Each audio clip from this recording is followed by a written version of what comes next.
Bismillahirrahmanirrahim. Assalamualaikum warahmatullahi wabarakatuh. A'udzubillahi minasyaitonir rajim. La in sakartum la azidannakum wa la in kafartum inna adzabi lasyadid. Shadaqallahul adzim. Bapak Ibu yang berbahagia, marilah kita panjatkan puji syukur kehadirat Allah Subhanahu wa taala. Karena rahmat-Nya lah kita bisa melaksanakan sholat subuh berjamaah di hari terakhir bulan Ramadan. Salawat dan salam mudah-mudahan tetap terlimpahkan pada Nabi kita Muhammad SAW. Bapak Ibu yang berbahagia, biasanya kita itu bersyukur kalau mendapatkan berkah yang membuat kita gembira. Naik pangkat, naik kelas, dapat rezeki yang tidak terpikirkan. Mari kita pada kesempatan pagi hari ini untuk mensyukuri kelemahan, mungkin tidak sebenarnya kelemahan, tapi untuk gampangnya saya sebut kelemahan. Tubuh kita itu ada yang memang dasar, pikiran, fisik, tapi ada tubuh kita itu yang ya gampangnya kelemahan lah ya. Saya mencoba pagi hari ini membahas 3 kelemahan yang itu bisa disyukuri. Contoh, mata kita itu tidak setajam inframerah.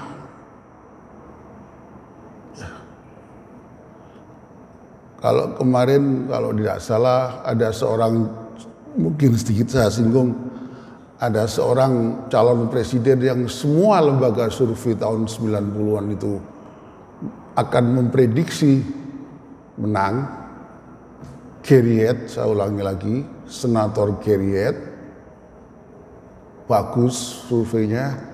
Dilala malam minggu pergi ke suatu pulau, affair dengan foto model namanya Donna Rice, dikuntit oleh wartawan, dan wartawan itu pakai kamera yang ada inframerahnya, sehingga di kegelapan malam pun bisa memotret apa yang dilakukan oleh Geriet dengan Donna Rice.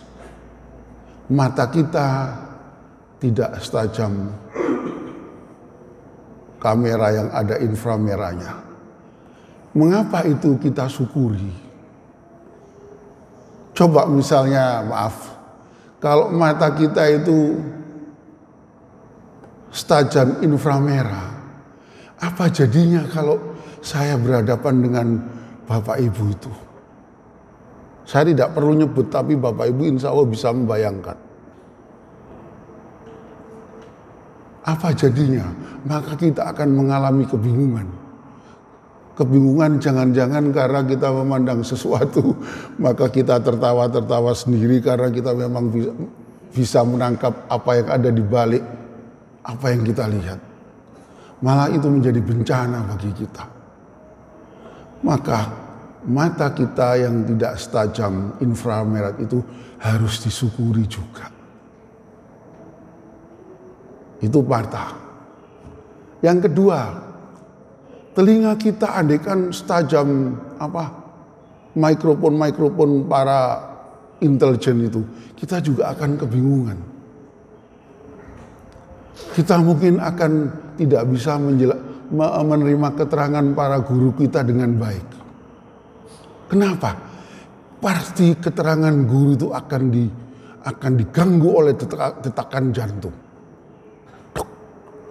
Telinga kita tajam, sementara detakan jantung itu tidak pernah berhenti, kecuali kita memang mati. Dok, dok, dok. Iki sing dirungokno iki detakane jantung apa keterangane guru?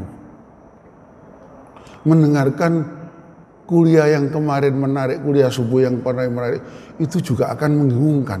Sehingga kalau andaikan telinga kita tajam, saya bukan khawatir, boleh jadi ibu-ibu tidak ingin mengundang lagi dokter catur karena dibingungkan oleh dekakan jantung. Saya dengar karena ibu-ibu katanya mau ingin datangan lagi dokter catur, bagus. Tapi saran saya tidak usah halal bihalal, yuk pidato khusus supaya dapat banyak dan bisa berdialog. Jadi telinga kita tidak tajam itu juga patut kita syukuri.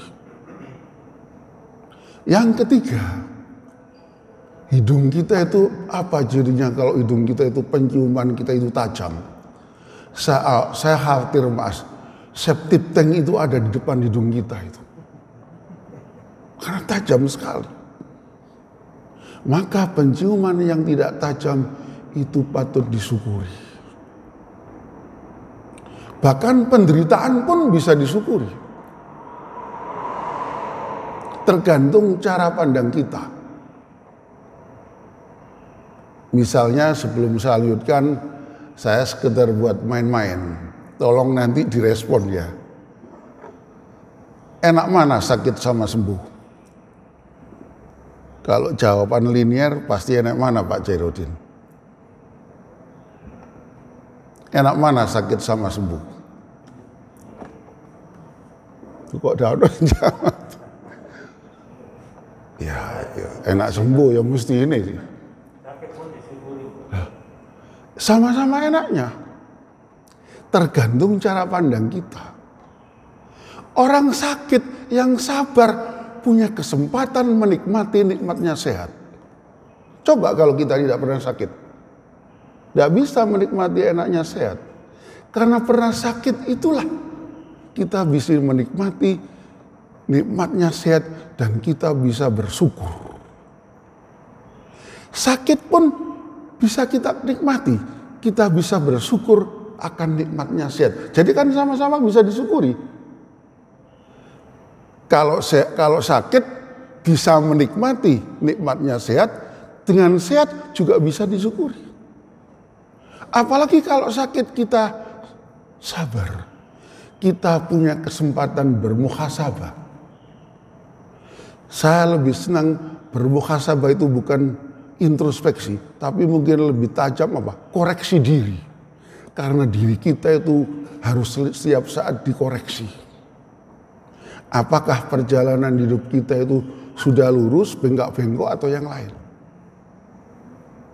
Katanya kalau kita sabar dan selalu bermunajat, selalu baca istighfar, ada yang bilang dosa kita bisa berkurang. Lah, pada yang tidak sakit punya kesempatan merawat si sakit, lahan pahala kan bagi yang tidak sakit. Makanya tolong nanti dicari, saya hanya belum saya teliti. Suatu saat ada orang mau haji, tetangganya sakit, biayanya dipakai untuk membiayai si sakit, itu nilainya sama dengan dia haji. Cuma apa ya gelem, wong kadang-kadang haji itu juga bikin status. Nilainya sama, dia sudah haji. Tapi ya dakwah Mekah, dakwah Madinah gitu aja. Tapi kan nilainya sama. Jadi bagi yang sembuh punya lahan, ada lahan ibadah untuk merawat si sakit. Bagi yang sakit ada kesempatan untuk bermuhasabah. Sama-sama enaknya, tergantung cara pandang kita. Jadi penderitaan sakit itu bisa disyukuri. Dan orang sakit itu diuji kesabarannya oleh Allah. Kan enak sebetulnya diuji itu. Misalnya Nabi Ayub yang puluhan tahun sakit itu. Jadi diuji itu harus disyukuri. Orang diuji pasti ada keinginan untuk dinaikkan derajatnya. Makanya ujian itu semestinya disambut gembira. Tapi kalau orang Indonesia sebagian besar ada ujian itu paranoid. Apa buktinya? Kalau ada uang, se-Indonesia bingung kabeh. Sampai kadang-kadang kebacut salah kaprah, ujian kok terus baju diinjak kakinya sampai kakinya dicium. Di ujian menghadapi uang kok ke makam. Ujian menghadapi kalau ujian ya nggak ke makam, ya nggak ada buku. Dan oleh karena ujian itu harus bisa bergembira, karena kalau dia diuji lolos, naik derajat dari SD menjadi SMP, dari derajat rendah agak tinggi. Lah, karena kita sakit itu pemberian Allah, maka itu harus disikapi ujian. Agar kita kalau sabar, tawakal, selalu beristighfar, naik tingkat derajat kita. Paling tidak kesabaran kita. Ada orang sakit, itu bisa mendatangkan pahala bagi yang tidak sakit. Apa? Besuk. Sehingga satu kali ada orang cerita, ada orang sakit di rumah sakit Darmo, dibesuk oleh teman-temannya.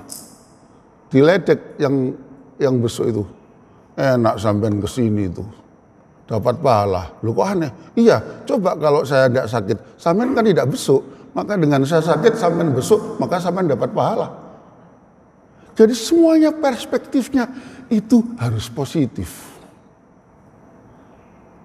Lah kalau penderitaan saja bisa disyukuri, apalagi tidak penderitaan. Maka satu kali ada orang sakit, jadi ceritanya si A itu anaknya sakit. Saat si A anaknya sakit, dia juga merawat ibunya yang sedang sakit di kamar sebelahnya. Maka menantunya akan merawat dua orang, istrinya dan mertuanya. Si suami melihat istrinya bingung. Awake dhewe wis lara, ibuke ya lara. Maka bagaimana caranya supaya si istrinya itu tidak bingung? Dia bilang gini, sudahlah Bu, karena sakit itu ujian, maka sakit itu harus disyukuri. Oh gitu. Nah, ternyata si istri itu mulai gembira, tenang. Loh, karena ujian patut disyukuri, ya sudah diterima dengan sepenuh hati. Akhirnya mulai sudah pikirannya berubah. Maka dia juga sudah mensyukuri dirinya diuji Allah sakit, ditambah kesempatan dapat pahala merawat ibunya. Coba bayangkan, kan dua kali enak itu. Mulai gembira. Suatu kali si istri itu, istri si A itu ya, didatangi oleh kepala keuangannya sebuah perusahaan. Karena dia tidak gelisah, biasa saja, ditanya oleh direktur keuangannya, Bu, sampean loro kok ndak ono susah gitu. Apa jawabannya? Ndak terduga. Pak, saya bersyukur sakit hari ini, Pak. Sebab kalau saya sakit tahun depan, saya tidak dapat dana dari perusahaan karena saya sudah pensiun. Billahi taufiq wal hidayah. Wassalamualaikum warahmatullahi wabarakatuh.